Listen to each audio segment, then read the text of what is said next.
nessa manhã, né? O primeiro deles é esse, por a gente estar aqui. Poder renovar cada abraço, né? Cada aperto. Vocês não imaginam o quanto que é bom isso, o quanto isso me faz bem e fortalece o coração. O segundo motivo é por logo chegar, né? Olhar para o templo de adoração ao Senhor e ver que o prédio físico não está estático, né? Ele é dinâmico, está em movimento também. Eu me lembro, assim como se fosse hoje, o seu Antônio Palamini jogando todas as telhas desse telhado dessa igreja sozinho, né? E quem estava lá em cima pegando, se não tomasse cuidado, batia na cabeça. Não sei quantos homens precisaram para descer todo esse telhado, né? Mas ele sozinho jogou todas as telhas para cima. Irmãos, participei de cada momento da construção dessa igreja. Desde a primeira enxadãozada na terra, né? Com muita alegria eu vejo a igreja de Deus crescendo, sendo melhorada, sendo reformada. E também a igreja não está estática nos seus membros, né? Cada vez que eu venho aqui eu vejo rostinhos diferentes. Isso prova que a igreja de Deus, ela continua avançando no seu ministério, para qual é o seu propósito, né? De conquistar almas para o Senhor cada dia. Amém? Amém. Obrigado, Rui, por você estar aqui. Vim me dar esse abraço. Estava precisando muito dele. Irmãos, quero convidar minha mãe para vir aqui nesse momento. Hoje pela manhã, logo no de jejum, né? Traz ela aqui, Edilson. O Edilson vem aqui também, o Edson. Logo pela manhã no de jejum, a gente conversava um pouquinho e a gente estava relembrando. Minha mãe começou a relembrar, sabe o quê? O dia do casamento dela. Hoje faz 67 anos. Que ela e meu pai disseram sim um ao outro. Que bênção, irmão. 67 anos. Meu pai mudou um pouco o ritmo dele, né? Ele dorme bem mais que nós, né? Tem todo direito, né? 92 anos, pode dormir quanto tempo quiser, não é verdade? E minha mãe sempre acorda bem cedo, né, mãe? Relação de gratidão por esse momento tão nobre, né? 67 de casado, mais 4 namoro, mãe? 7, 8? 7 anos. 72 anos juntos. É uma vida, né, irmãos? É uma vida que muitos não conseguem nem viver tanto tempo Agora assim. não posso com qualidade. Não. Né? Sou jovem ainda. 2,8. Vou pedir que vocês fiquem então em reverência e nós aqui vamos orar a Deus. Bom Deus e bom Pai, nosso Criador, nosso Salvador, nosso Redentor, te agradecemos porque o Senhor nos criou, apesar das circunstâncias em que vivemos nesse mundo com a presença do pecado, ainda podemos encontrar felicidade em Ti. Amém. Te agradecemos porque somos escolhidos, porque o Santo Espírito nos chamou das trevas para a Tua maravilhosa luz. Amém. Muito obrigado pelo conhecimento que temos da Tua palavra e do Teu ser. Isso faz a diferença em nossas vidas e nos faz olhar para um futuro talvez não muito distante, onde poderemos viver eternamente e vivermos felizes sem a presença do pecado. Amém. Somos muito gratos a Ti pela instituição da família. Muito gratos a Ti porque o Senhor colocou ali no Jardim do Éden Adão e Eva com o propósito de se frutificar e multiplicar. E isso chega até nós. Amém. E aqui também estamos muito felizes porque esse sábado é um dia muito especial, onde nós temos a comemoração de mais um ano, de muitos anos, da São Antônio e Dona Cília do seu matrimônio. Amém. 67 anos é uma vida que estiveram e estão ao lado um do outro e também de Ti, ó Deus. Amém. Agradecemos pelos frutos, as ramificações dessa família. Temos os seus 3 filhos, alguns netos. Nós sabemos que a família é grande, a família é muito representativa aqui na nossa igreja também. Te agradecemos pelo dom que o Senhor deu a cada um deles. Amém. Te agradecemos porque o Senhor tem abençoado. Apesar das dificuldades, apesar das confusões e dos traumas que carregamos aqui, nós podemos olhar para Ti e agradecer porque somos mais que vencedores. Amém. As Tuas bênçãos, pedimos que o Senhor continue derramando na vida da matriarca, do patriarca, do São Antônio e Dona Cecília, também dos seus filhos, netos, bisnetos, e que assim seja até que o Senhor volte. Amém. Pedimos também uma bênção especial a Edmilson, que é o orador dessa manhã. Amém. Um desses filhos que esse casal tem. Que o Senhor continue abençoando a todos nós. Em nome de Jesus. Amém. especial ao João, tá, João? Obrigado pelo que você tem feito pelo meu pai, pela minha mãe, tá?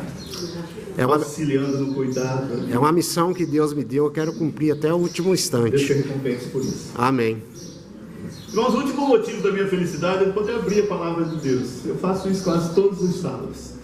E às vezes durante a semana também, em algumas igrejas evangélicas, igrejas pentecostais, sempre me convidam também.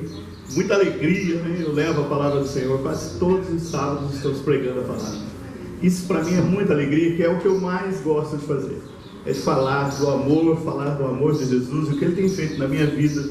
Sempre cito a história da minha mãe, né? Que um dia aceitou um convite para estar na igreja, que um dia correu atrás de uma perua Kombi para comprar a primeira Bíblia da família, né? Usando de um recurso quase que era da alimentação de toda semana. Isso foi uma bênção. Na nossa vida tem sido uma bênção também para todos que convivem com ela, com meu pai também. Amém? Amém. Vamos à palavra do Senhor. Livro de Lucas, capítulo 7. O título da mensagem, irmãos, se os irmãos me permitem, eu não vou abandonar o púlpito aqui, que eu gosto de ficar sempre perto, né, dos irmãos. Sentir esse calor, o olho no olho, me faz muito bem. E acho que isso nos coloca um pouco mais perto também do Espírito de Deus. Amém. O livro de Evangelho de Lucas, no capítulo 7, nós vamos fazer a leitura inicial do versículo 11 e 12. Assim que as folhinhas pararem de mexer, nós vamos orar ao Senhor e pedir o seu Espírito para conduzir o nosso raciocínio nesta manhã. Amém. Oremos. Grande e maravilhoso Deus, louvado seja, Senhor, o teu santo nome em todo o universo. Amém.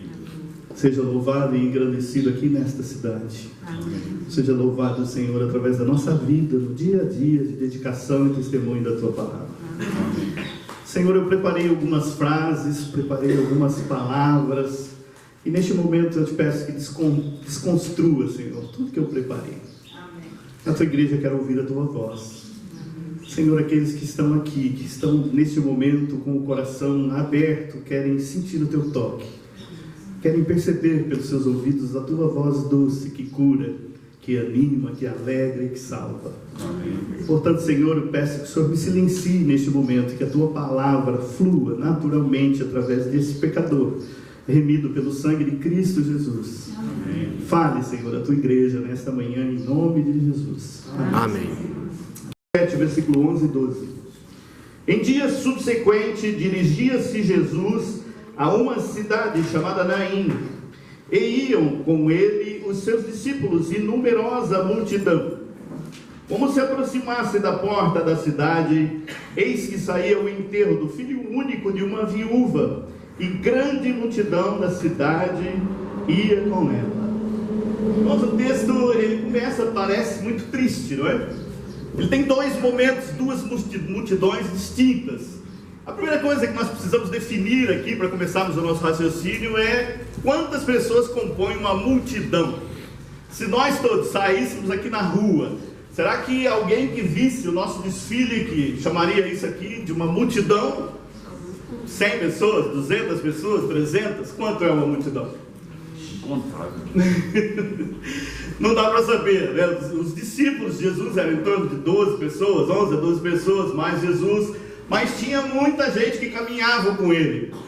A história começa logo depois de um grande acontecimento, né? Uma demonstração de fé muito grande por parte de um centurião. Isso ocorre ali na cidade de Cafarnaum. Cafarnaum era uma cidade onde Jesus passeava muito por ali. Boa parte dos seus milagres e de seu ministério se deu ali naquela região de Cafarnaum. Então, nesse dia, nós não sabemos se era à noite, se era de manhã, mas Jesus convida aqueles que estavam com ele para empreender uma caminhada. E uma numerosa multidão se dispôs a ir com Jesus. Irmãos, Naim era uma cidadezinha pequena. Hoje a população de Naim, na atualidade, acho que foi 2018, o último censo lá, tem em torno de 1.700 pessoas na cidade de Naim. Na época de Jesus devia ser bem menos, né? É uma cidadezinha que fica mais ou menos a 200 metros acima do nível do mar, em relação a Cafarnaum. Então, se você pensar que uma caminhada de Cafarnaum para Naim, cerca de 40, 50 quilômetros na época, deveria demorar-se, quem sabe, um dia, uma noite de caminhada. Recentemente, um grupo de estudantes universitários da Universidade da Judéia, Eles fizeram esse percurso já com as estradas todas modernas, né? E demoraram 10 horas para fazer essa caminhada morro acima. Então a multidão ali que caminhava com Jesus, quem sabe deva ter começado essa caminhada à noite e subido a montanha, né? Morro acima. Não sei quantos de vocês já fizeram uma caminhada morro acima. No Rio de Janeiro a gente tem muita trilha, né? E uma vez eu conduzi parte da minha família uma caminhada morro acima, que acabou virando uma grande aventura, né?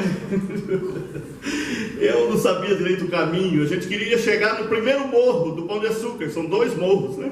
O primeiro dá para acessar, se preparar, né? Nós empurramos, tá chegando a hora, minha filha gosta de acordar. Não para doar alguma coisa, um recurso financeiro, um alimento, mas quem sabe para doar um sorriso. E quem sabe eu privei pessoas hoje de dar um sorriso, de perceber um sorriso que cura, não é que enobrece, que traz vida. Precisamos perceber, irmãos, em um núcleo menor, precisamos perceber quem está dentro da nossa casa junto conosco. Às vezes esposa e esposo passam a noite juntos e não se olham, e acordam pela manhã, cada um saindo para um trabalho, para uma... Eu não tinha muita experiência ali na época, e acabamos fazendo ali um desafio, né, bem interessante, andando pelas margens ali da encosta, o mar lá embaixo, e todo mundo com medo, mas nós conseguimos chegar ao objetivo. Mas subir morro é um pouco complicado, principalmente se a estrada é um pouco pedregosa, né? Você dá um passo para cima e parece que a perna puxa 2 para trás. Mas como seria caminhar então, cerca de 50 quilômetros junto com Jesus, morro acima? Irmãos, a caminhada com Jesus, ela tem um diferencial, né? E é interessante que se nós saíssemos na rua aqui agora e falássemos, vamos caminhar até o núcleo Michel Neme, quem sabe? Alguns de nós iriam. Outros, quem sabe, que estivesse passando, iam olhar essa multidão caminhando e iam junto. E às vezes já aconteceu isso com você, quando a gente é jovem, acontece isso às vezes, né? Você está indo para algum lugar acompanhando alguém, você não sabe nem para onde você está indo. Está indo para onde? Não sei, o pessoal está indo, estou indo junto. Já aconteceu isso comigo quando eu era jovem, quando eu era adolescente, né? A gente simplesmente está indo, e parece, irmãos, que era muito comum isso. Jesus arrastava uma multidão, e muitos dos que estavam subindo para Naim não sabiam nem para onde estavam indo, mas estavam indo com Jesus.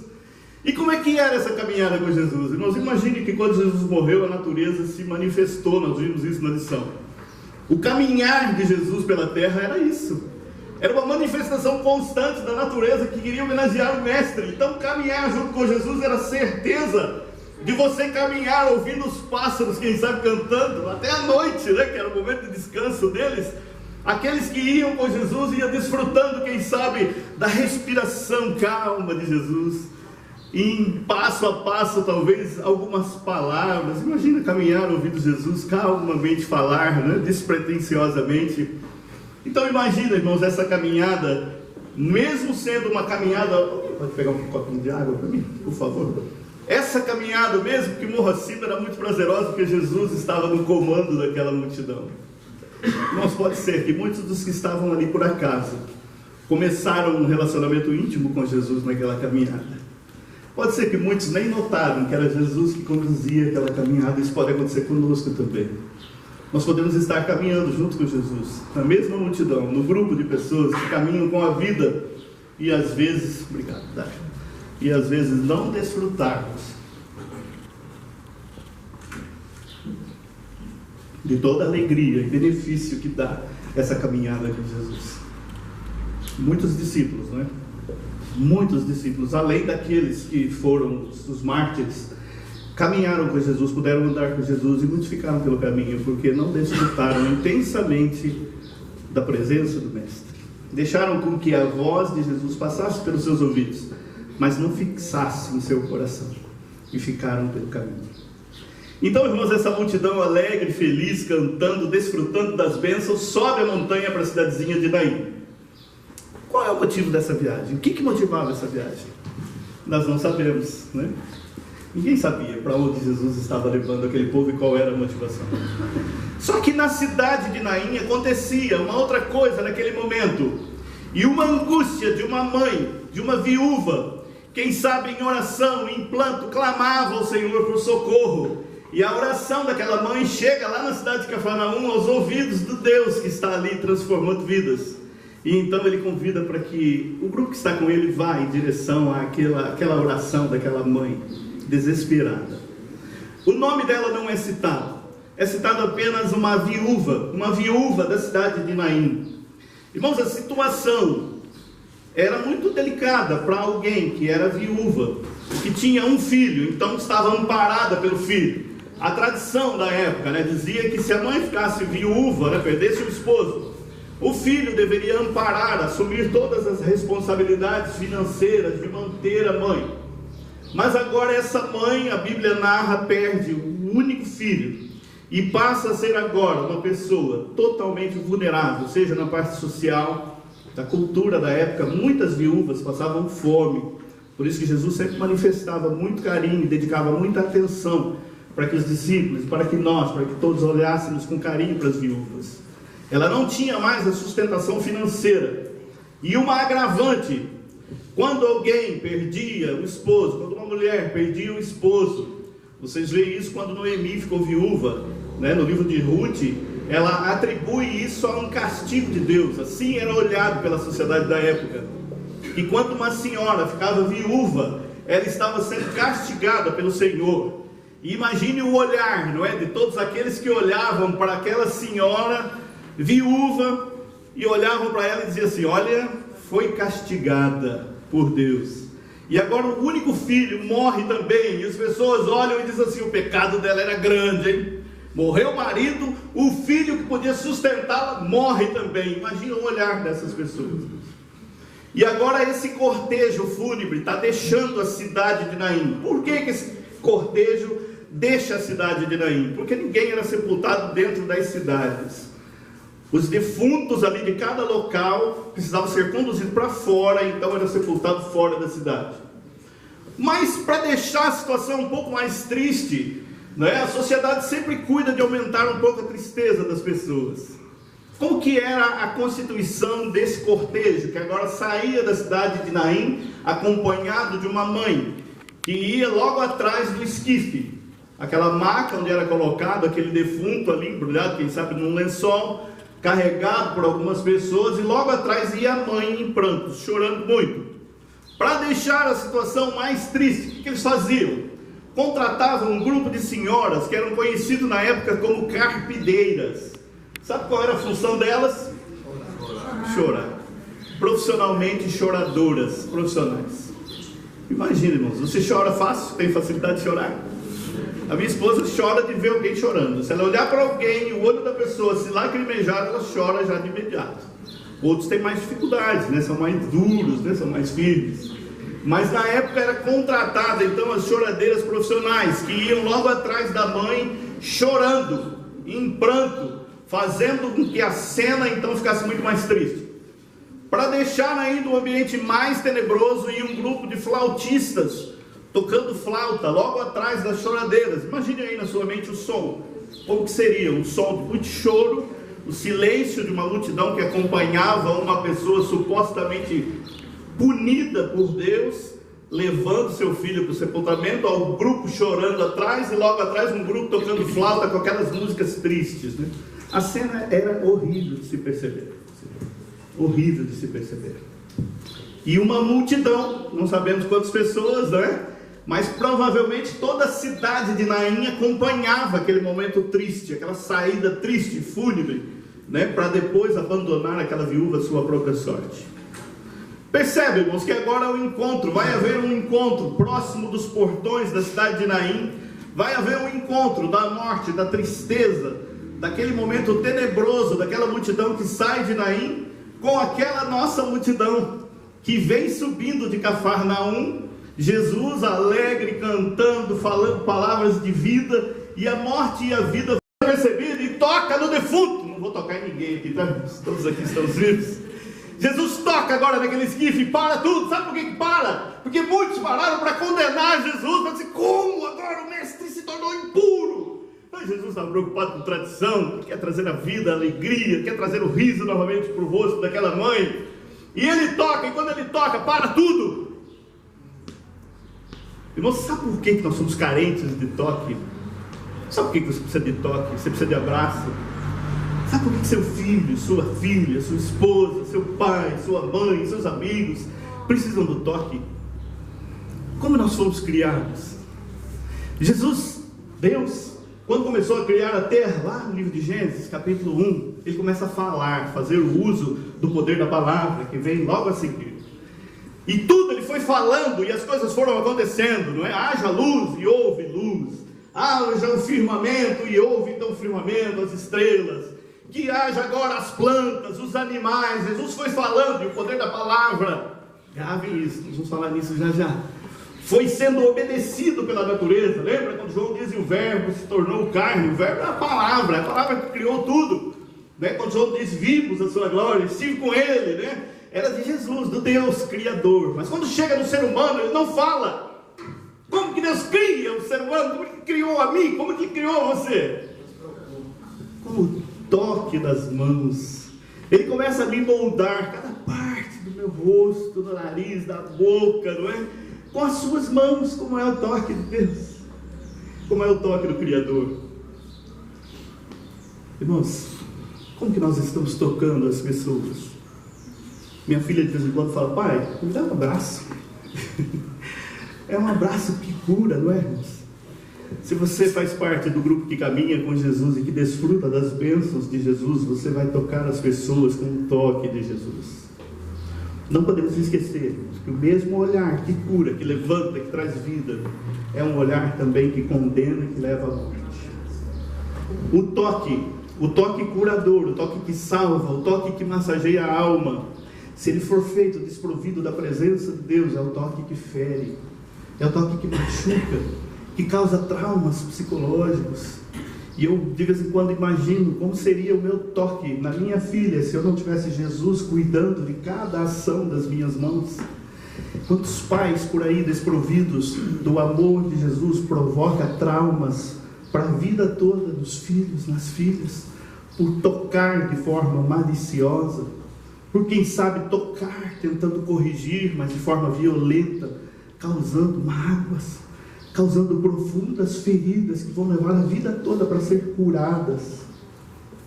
O diferencial está no quanto você está absorvendo da sua caminhada com Jesus, o quanto você está aproveitando cada fala, não é? A última ressurreição, não é? A última vez que alguém havia sido ressuscitado foi lá nos tempos de Eliseu. Lembra dessa história? Ninguém mais tinha ouvido falar nisso. E Jesus agora que olhou, que teve compaixão e que tocou e que a multidão toda parou, agora ele fala. O poder da palavra que Jesus utilizou e que Deus utilizou lá na criação, ele está disponível para mim e para você hoje. Amém. Amém? Deus é assim, mas quando ele chega entregando algo para o nosso planeta, ele não deu a bênção da palavra, do verbo e levou embora, não, ele deixou aqui disponível. É por isso que nós pedimos, né? Alguns já nem fazem mais isso. Vai sair ou vai dormir, olha para o pai, né, e diz: bença, pai. E o pai fala: Deus te abençoe, meu filho. E eu pergunto, irmãos, para mim todos os dias, pergunto para você nesta manhã, o quanto você tem usado este poder que Deus deixou aí para você, como cura, como bálsamo para a sua família. O quanto que você tem abençoado o filho, o quanto que a esposa tem abençoado o marido com esse dom, com esse poder. O contrário também existe, irmãos. E se você começa a observar um filho, né? Observar o marido, observar a esposa, e começa, quem sabe, a dizer palavras que você não gosta, né? Que você começa, eu não queria usar essa palavra, mas não tem outra, e você começa a usar esse dom para amaldiçoar, isso também é fato. O mesmo olhar que traz vida é o olhar que pode trazer morte. O mesmo toque que faz com que tudo para e tudo se transforma e traz vida é o toque que pode trazer morte, que pode trazer mágoas profundas. E as mesmas palavras que podem fazer abençoar são as mesmas palavras que podem amaldiçoar e determinar o destino daquela pessoa. Você é poderoso. Essas palavras têm muito poder. Isso não é comprovação minha, você pode observar. Não é? Tem algumas pessoas assim que começam a dizer: esse menino é igualzinho o tio dele, olha, é igualzinho, e cada dia vai ser mais igual. Por quê? porque tem poder a sua palavra, você está determinando poder. E agora, irmãos, Cristo Jesus, o que ele faz? Ele pega ali o menino que ele tocou. Irmãos, a Bíblia relata isso e diz, né, que algumas coisas aconteceram quando Jesus trouxe aquele menino de volta para a vida. E uma das coisas é que algumas pessoas ficaram aterrorizadas. A Bíblia não narra isso, mas você pode presumir, né? Imagine você num velório, todo mundo chorando, a pessoa já morreu há algum tempo, e aí chega alguém ali e traz aquela pessoa para a vida. O que você faria? Ninguém vai ter coragem de assumir aí, não? Todo mundo ficar parado olhando? Muita gente ia correr, Rosa. E quem sabe alguns lá da cidade de Naim estão correndo até hoje. Mas como, gente? Fazia mais de 1000 anos que ninguém era ressuscitado, e agora Jesus para aquele velório, quebra todas as tradições, olha, toca e fala, e aquele rapaz estava morto, se levanta de repente e começa a falar, e a mãe, e a mãe que chorava, para de chorar, porque Jesus falou para ela: não chore. Faz sentido chegar para alguém que está chorando a morte do filho e falar: não chore. As carpideiras que estavam ganhando dinheirinho perderam agora o trabalho, irmãos. O bico ficou pela metade, né? Porque não tem mais trabalho, não tem mais por que chorar. Os flautistas cessaram a música. É isso que Jesus quer fazer da sua vida e da minha. Ele quer mudar tudo. Ao olhar para você, claro, nós estamos num mundo doente, num mundo de pecado, não é? Eu vejo meu pai com 92 anos, oscilando entre dias de muita alegria, entre dias de muita tristeza, muita raiva. É um pecado, irmãos. Ao mesmo tempo que oramos para que Deus dê saúde para ele, nós clamamos pela misericórdia, porque estamos num mundo doente. Um mundo onde Deus traz para a gente momentos de alegria, mas não é uma alegria permanente, porque a gente está aqui, não é? Uma hora é pandemia, outra hora é crise, outra hora é crise financeira, desemprego. Nós estamos aqui no meio, como se fosse um liquidificador gigante, nós aqui, não é? Sendo bombardeados por tudo isso, por todas essas ações do pecado, e o nosso Deus querendo nos salvar de todas essas turbulências, né? Todos nós dentro do crisol, né? Todos nós no crisol, e Cristo Jesus cuidando de todos ali, dando alegria e felicidade, em momentos como esses que nós podemos estar aqui agora, não é? Olhando para os nossos irmãos, sorrindo, desfrutando do pão da vida, não é? E agora, irmãos, então aquele filho é restituído para a mãe, a desesperança se torna em esperança. Aquela mulher que havia sido, quem sabe, crucificada por todos ali como uma pecadora que estava sendo punida, agora olha orgulhosamente para todo mundo, abraça o filho e diz assim: vocês estão errados, eu orei a noite inteira, quando vocês choravam, se preparavam para chorar, eu estava aqui orando, e a oração chegou lá em Cafarnaum, e Jesus do nada, mas do nada, como assim, gente? Teve um presidente dos Estados Unidos, Thomas, isso é o sobrenome dele.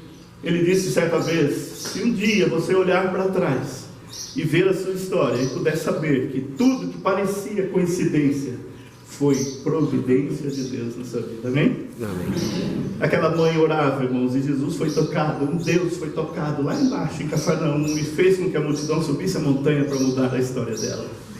O que Ele pode fazer por mim, o que Ele pode fazer por você, se você confiar e clamar ao Senhor, amém? Amém. O que as pessoas, quando viram tudo aquilo, aqueles que correram perderam a oportunidade, aqueles, quem sabe, que estavam mais distantes, que não tinham percebido Jesus, perderam a oportunidade, mas boa parte daquela multidão, que agora vira uma única multidão de alegria, que quem sabe vão entrar em Cafarnaum diferentes, né? E agora vão entrar cantando e louvando, perceberam, olharam e disse assim: hoje apareceu um profeta aqui. Irmãos, você já foi nomeado assim? Você já botou o pé num ambiente turbulento, triste, onde a briga acontecia e você transformou aquele ambiente pelo poder de Cristo Jesus, que entra com você onde você está? Daqui a pouco nós vamos sair daqui, irmãos, vamos para a nossa vida, né, normal. Vamos continuar o sábado, depois o domingo, vamos conversar com muitas pessoas, vamos passar por grupos de pessoas, elas vão olhar para você. Isso já aconteceu comprovadamente. Um casal havia terminado de se batizar lá na cidade de Itaguaí, e quando eles saíram assim, caminhando para casa, né, tinha um grupo de moradores de rua sentado. Um dos rapazes que estava ali sentado olhou e falou assim: moço, fala comigo. Eles pararam, a gente fica com medo, né, à noite, a gente é uma cidade perigosa, né? Mas eles não temeram, olharam para aquele rapaz, sabe? Perceberam ele ali. E ele disse: eu estou vendo em vocês um brilho diferente. Vocês estão alegres, vocês estão felizes. Eu quero isso para a minha vida. Me dá isso também. Tinham acabado de se batizar, irmãos, um casal lindo.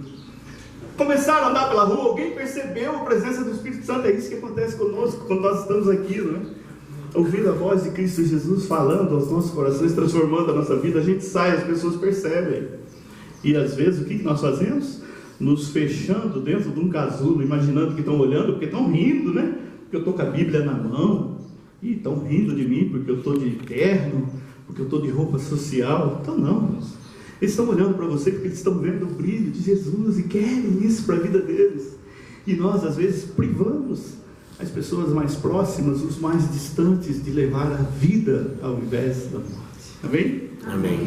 O que eu desejo para cada um de nós que estamos aqui nesta manhã é que por onde você passar, a presença de Cristo Jesus possa ser percebida, que você possa transformar os ambientes, que você possa transformar a vida dos filhos, levando bênção a cada manhã, a cada noite, que você, esposa, possa transformar a vida do esposo, olhando, percebendo, tocando, que você, esposo, possa abençoar a vida da esposa a cada momento, dedicando a ela palavras de bênção, tocá-la com o toque de Cristo Jesus, e que assim, irmãos, de dentro da nossa casa, nós possamos expandir esse brilho, irradiar esse amor, e quem sabe colocarmos pessoas que já estão mortas em pé novamente, restituindo a esperança no coração de cada uma delas. Amém. Que Deus nos use poderosamente em nossa vida no dia a dia. Amém. Que Deus nos abençoe e nos guarde a cada momento. Amém? Amém.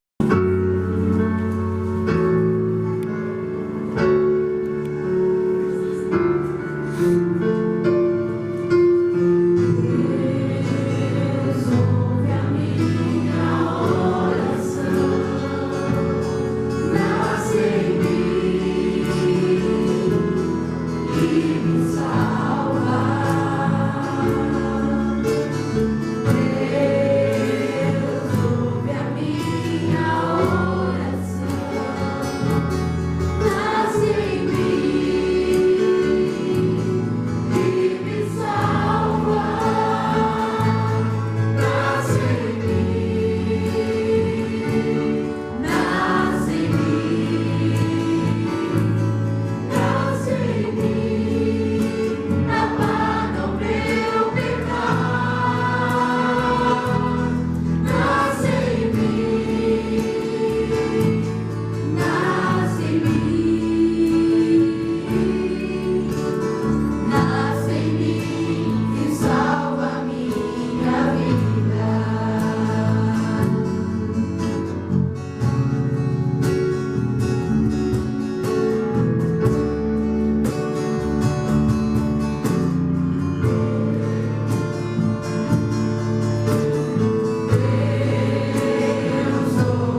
maravilhoso, Pai.